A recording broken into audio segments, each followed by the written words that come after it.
नमस्कार दोस्तों, आज के वीडियो में हम जानेंगे कि सीएसडी से अगर आप गाड़ी खरीद रहे हैं और उस गाड़ी पर आप लोन ले रहे हैं तो उस गाड़ी की आप पेमेंट कैसे करेंगे और सीएसडी में ऑनलाइन डिमांड कैसे डालेंगे। दोस्तों वीडियो बहुत ही इंपॉर्टेंट है। अगर 100 लोग डिमांड डालते हैं तो उसमें से 95 लोगों की डिमांड कैंसिल हो जाती है क्योंकि उनको ये नहीं पता कि किस कॉलम में क्या डालना है। क्योंकि जब गाड़ी पर लोन लेते हैं तो किसी को भी नहीं पता कि कैसे पेमेंट करनी है गाड़ी की और कैसे गाड़ी की ऑनलाइन डिमांड डालनी है और payment from beneficiary self account details में क्या डिटेल्स एंटर करनी है और पेमेंट फ्रॉम लोन अकाउंट में कौन सी डिटेल्स एंटर करनी है।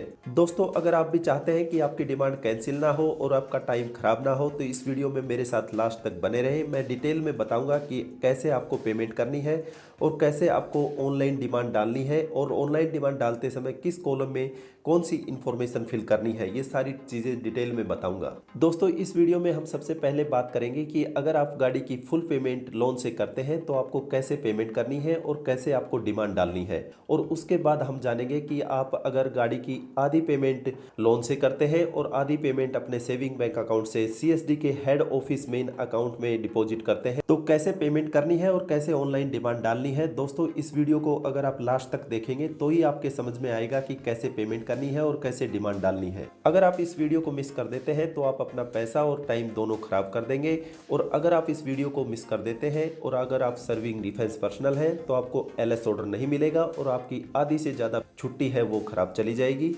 दोस्तों आपको कुछ नहीं करना, बस इस वीडियो में मेरे साथ लास्ट तक बने रहना है और इस वीडियो को लाइक और चैनल को सब्सक्राइब करना है और हमारी हेल्प करनी है इस चैनल को ग्रो करने में। तो चलिए शुरू करते हैं। दोस्तों सबसे पहले हम बात करेंगे जब आप गाड़ी सीएसडी से खरीदते हैं और उसकी फुल पेमेंट लोन से करते हैं तो आपको पेमेंट कैसे करनी है। दोस्तों जब भी आप कोई लोन लेते हैं तो जिस बैंक से आप लोन ले रहे हैं वो बैंक आपका एक लोन अकाउंट ओपन करता है। आपको उसी लोन अकाउंट से CSD head office main account में डायरेक्ट बैंक ट्रांसफर के थ्रू पैसा ट्रांसफर करना है। अब मैं आपको बता देता हूं कि पेमेंट करने के बाद आपको डिमांड कैसे करनी है जब आप फुल पेमेंट लोन से करते हैं। जब आप डिमांड की सारी बेसिक डिटेल्स फिल कर देंगे तो आप इस कॉलम पे आ जाएंगे। यहाँ पे टेकन लोन, यहाँ पे आप यस करेंगे। यस करने के बाद यहाँ पे आप लोन अमाउंट डालेंगे। क्योंकि आप गाड़ी की पेमेंट फुल लोन से पेमेंट कर रहे हैं तो आप यहाँ पे गाड़ी का जो नेट प्राइस है वो यहाँ पे डालेंगे। उसके बाद यहाँ पे अपना लोन सैंक्शन लेटर यहाँ पे स्कैन करेंगे और इसे अपलोड कर देंगे या फिर अपने फ़ोन से फ़ोटो खींचेंगे और इसमें अपलोड कर देंगे। ये फ़ोटो आपका 0.5 MB ही होना चाहिए। यहाँ से आप अपना मोड ऑफ पेमेंट यहाँ से डायरेक्ट बैंक ट्रांसफ़र सेलेक्ट करेंगे। उसके बाद अपलोड पेमेंट रिसिप्ट, ये दोस्तों वो पेमेंट रिसिप्ट है जो आप अपने सेविंग बैंक अकाउंट से CSD head office main account में ट्रांसफ़र करते हैं, तब वो जो पेमेंट रिसिप्ट मिलती है वो पेमेंट रिसिप्ट है।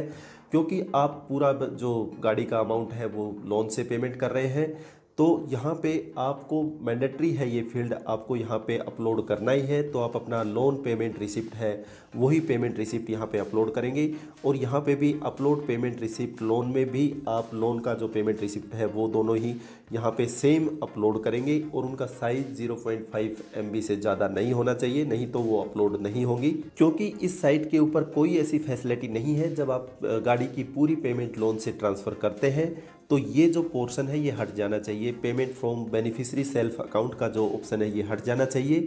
यहाँ पे ये ऑप्शन रहता है और ये मैंडेटरी फील्ड है, इसलिए आपको इसकी जितनी भी फील्ड है उसमें अपना जो पेमेंट आपने किया है लोन अकाउंट से जो पेमेंट किया है वही यहाँ पे एंटर करना है। आपने किस डिपो के अकाउंट में आपने पेमेंट किया है वो यहाँ से सिलेक्ट कर लेंगे। CSD head office main account में पेमेंट किया है या फिर डिपो के मेन अकाउंट में पेमेंट किया है। आपको generally CSD head office main account में ही पेमेंट करना है और आप यहाँ पे रिमार्क्स में लिख देंगे। अगर आपने डिपो मेन अकाउंट में पेमेंट कर दी है तो आप यहाँ पे रिमार्क्स में लिख देंगे। उसके बाद आप अपनी payment from beneficiary self account के जितने भी कॉलम है उसमें अपनी लोन अकाउंट की ही डिटेल भरनी है। यहाँ पे नेम ऑफ बैंक, जिस बैंक में आपका लोन अकाउंट है वो डिटेल भरनी है। उसके बाद में name of first account holder name, यहाँ पे अपना नेम डालना है। उसके बाद में बैंक अकाउंट नंबर, यहाँ पे जो लोन का बैंक अकाउंट नंबर है वो डालना है।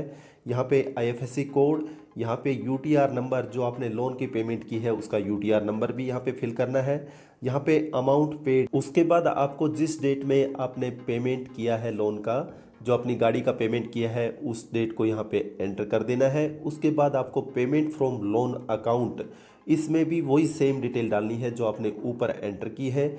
आप यहाँ पे सिलेक्ट कर लेंगे किस डिपो के मेन अकाउंट में आपने पेमेंट किया या फिर CSD head office main account में पेमेंट किया। उसके बाद नेम ऑफ बैंक, उसके बाद नेम ऑफ अकाउंट, उसके बाद यहाँ पे आप आईएफएससी कोड सेलेक्ट कर लेंगे, उसके बाद यूटीआर नंबर और उसके बाद अमाउंट जो आपने लोन से पेमेंट किया है वो, उसके बाद जो लोन की आपने पेमेंट किया है वो डेट यहाँ पे एंटर कर देंगे। उसके बाद आप एडिशनल रिमार्क्स कॉलम में आप अपनी सभी डिटेल्स एंटर कर देंगे कि क्यों आपने payment from beneficiary self account और पेमेंट फ्रॉम लोन अकाउंट की सभी डिटेल्स सेम डाली। आप ये सभी डिटेल्स फिल करने के बाद नीचे स्क्रॉल करेंगे। नीचे स्क्रॉल करने के बाद इस एलिजिबिलिटी क्राइटेरिया को आप रीड आउट कर लेंगे। उसके बाद यहाँ पे आप इस अंडरटेकिंग को एक्सेप्ट करेंगे और जनरेट डिमांड पे क्लिक करेंगे। जैसे ही आप जनरेट डिमांड पे क्लिक करेंगे आपकी डिमांड जनरेट हो जाएगी। दोस्तों अब हम बात करते हैं जब आप गाड़ी की आधी पेमेंट लोन से करते हैं और आधी पेमेंट अपने सेविंग अकाउंट से CSD head office main account में पेमेंट करते हैं तो आपको कैसे पेमेंट करना है। दोस्तों जितना अमाउंट आप लोन ले रहे हैं उस अमाउंट को आप CSD head office main account में डायरेक्ट बैंक ट्रांसफर के थ्रू लोन अकाउंट से पेमेंट करेंगे और जो अमाउंट बच गया उस अमाउंट को आप अपने सेविंग बैंक अकाउंट से CSD head office main account में डायरेक्ट बैंक ट्रांसफर के थ्रू पेमेंट करना है। अब मैं आपको डिमांड कैसे डालना है जब आप आधा पेमेंट अपने लोन अकाउंट से करते हैं और आधा पेमेंट अपने सेल्फ सेविंग अकाउंट से CSD head office main account में डायरेक्टली ट्रांसफर करते हैं। तो जब आप अपनी डिमांड की सारी बेसिक डिटेल्स डाल देंगे तो आप इस कॉलम पर आ जाएंगे। यहाँ पे हैव यू टेकन लोन, यहाँ पे आप यस करेंगे। उसके बाद आपने जो लोन से अमाउंट पेमेंट किया है वो यहाँ पे एंटर करेंगे। उसके बाद यहाँ पे अपना जो सैंक्शन लेटर है, जो आपका लोन का सैंक्शन लेटर है, उसे स्कैन करेंगे या फिर फ़ोटो खींचेंगे और उसे अपलोड कर देंगे। उसके बाद यहाँ पे मोड ऑफ पेमेंट, यहाँ पे डायरेक्ट बैंक ट्रांसफ़र सेलेक्ट करेंगे और यहाँ पे अपना अपलोड पेमेंट रिसिप्ट, जो आपने अपने सेविंग बैंक अकाउंट से जो पैसा ट्रांसफ़र किया है वो पेमेंट रिसिप्ट आप यहाँ पे अपलोड करेंगे। उसके बाद यहाँ पे अपलोड पेमेंट रिसिप्ट लोन, जो लोन से आपने पैसा ट्रांसफ़र किया है उसकी पेमेंट रिसिप्ट यहाँ पे अपलोड करेंगे। उसके बाद आप payment from beneficiary self account की डिटेल डालेंगे कि आपने जो अमाउंट ट्रांसफ़र किया वो अमाउंट आपने डिपो मेन अकाउंट में किया या फिर CSD head office main account में किया। अगर आपने डिपो के अकाउंट में कर दिया है तो आप इस रिमार्क्स में आप एंटर कर देंगे कि आपने क्यों किया और कितना अमाउंट इसमें ट्रांसफ़र किया। उसके बाद आप यहाँ पे नेम ऑफ बैंक डालेंगे और उसके बाद यहाँ पे name of first account holder का नेम डालेंगे। उसके बाद आप बैंक अकाउंट नंबर एंटर करेंगे। उसके बाद यहाँ पे आईएफएससी कोड डालेंगे। यूटीआर नंबर जो आपको बैंक में पेमेंट करेंगे उस टाइम पे मिलता है वो डालेंगे। उसके बाद यहाँ पे अमाउंट पेड पे क्लिक करेंगे और यहाँ पे अपना जो अमाउंट आपने पेमेंट किया है वो अमाउंट यहाँ पे डाल देंगे। उसके बाद आप यहाँ से डेट ऑफ पेमेंट, जिस डेट में आपने पेमेंट किया है वो डेट यहाँ पे एंटर कर देंगे। उसके बाद आप पेमेंट फ्रॉम लोन अकाउंट की डिटेल डालेंगे कि आपने जो लोन का पेमेंट किया है वो किस अकाउंट में किया है, डिपो मेन अकाउंट में किया है या फिर CSD head office main account में किया है। जनरली आपको CSD head office main account में ही पेमेंट करनी है। आप यहाँ से ये सेलेक्ट करेंगे। उसके बाद यहाँ पे नेम ऑफ बैंक, जिस बैंक से आपने लोन लिया है उस बैंक का नेम डालेंगे।